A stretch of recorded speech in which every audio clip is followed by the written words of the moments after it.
সুউচ্চ পাহাড় এবং ঘন বনের মধ্যে অবস্থিত একটি ছোট গ্রামে ইলারা নামে এক যুবতী বাস করত। তিনি তার উদারতা এবং একটি হাসির জন্য পরিচিত ছিলেন, যা এমনকি অন্ধকারতম দিনগুলিকেও উজ্জ্বল করতে পারে। প্রতিদিন সন্ধ্যায় তার কাজ শেষ করার পর ইলারা গ্রামের প্রান্তে ঘুরে বেড়াত, যেখানে একটি বুদবুদ স্রোতের উপর একটি প্রাচীন পাথরের সেতুটি সুন্দরভাবে খিলান দিয়েছিল। সেতুটি, তারা বলেছিল, মন্ত্রমুগ্ধ ছিল, দুটি বিশ্বকে সংযুক্ত করার জন্য তারা নিজেরাই তৈরি করেছিল।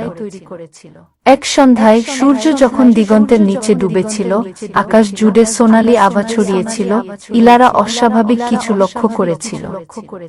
দিনের শেষ আলো স্নান করে ব্রিজের ওপারে দাঁড়িয়ে একটি অবয়ব। তিনি যখন কাছে এলেন, তিনি দেখলেন যে এটি একজন পুরুষ, লম্বা এবং চওড়া কাঁধের, যার চোখ রাতের আকাশের মতো গভীর এবং রহস্যময়। শুভ সন্ধ্যা, তিনি তাকে একটি উষ্ণ এবং অপরিচিত কণ্ঠে অভিবাদন জানালেন। আমি এই মুহূর্তের জন্য দীর্ঘ অপেক্ষা করেছি। ইলারা তার কথায় হতবাক হয়ে জিজ্ঞেস করল, কে তুমি? আমার নাম ওরিয়ন, সে উত্তর দিল। আমি তারার ওপারের দেশ থেকে এসেছি। তিনি মৃদু হাসলেন, এটি একটি ঠাট্টা ভেবে। কিন্তু যখন সে তার চোখের দিকে তাকালো, তখন সে সত্য দেখতে পেল, দূরের নক্ষত্রপুঞ্জের ঝিকিমিকি, তার নিজের থেকে অনেক দূরে পৃথিবীর এক ঝলক।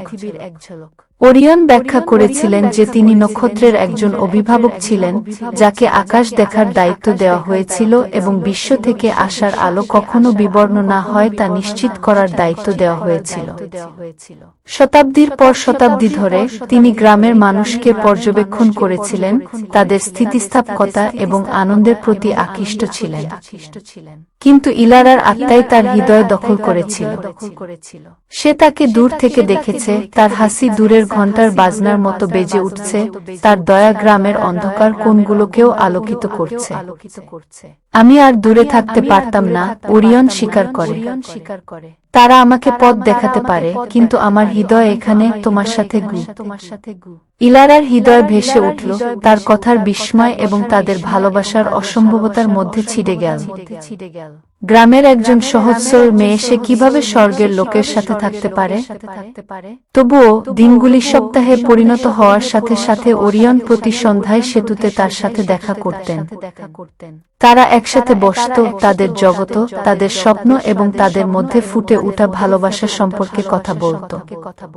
ইলারা তার নক্ষত্রের গল্পে নিজেকে বিমোহিত করেছিলেন, মহাজাগতিক নৃত্যে ঘুরতে থাকা ছায়াপথগুলির, ধূমকেতুগুলির, যা রূপালী তীরের মতো আকাশ জুড়ে ছড়িয়ে পড়েছিল। কিন্তু ঋতু পরিবর্তনের সাথে সাথে তাদের চারপাশের পৃথিবীও পরিবর্তিত হয়েছিল। গ্রামবাসীরা সেই অদ্ভুত লোকটি সম্পর্কে ফিসফিস করতে শুরু করে, যে প্রতি রাতে ইলারা দেখতে যায়।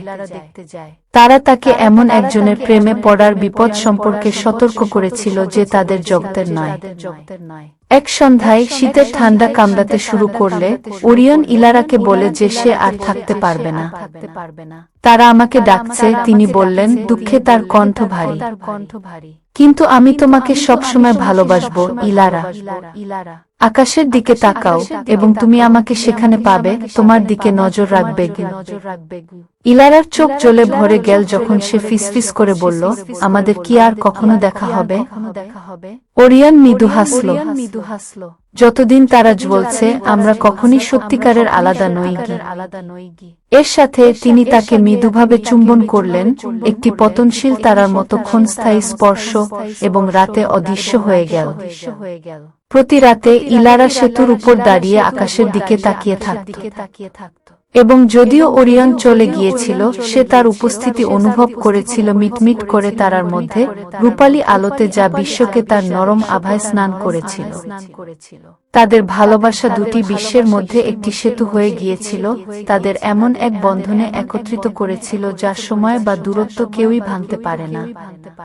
এবং তাই তারার সেতুটি তাদের ভালোবাসার প্রতীক হিসাবে রয়ে গেছে, এমন একটি ভালোবাসা যা স্বর্গ অতিক্রম করেছে, চিরকাল রাতের আকাশে জ্বলজ্বল করে।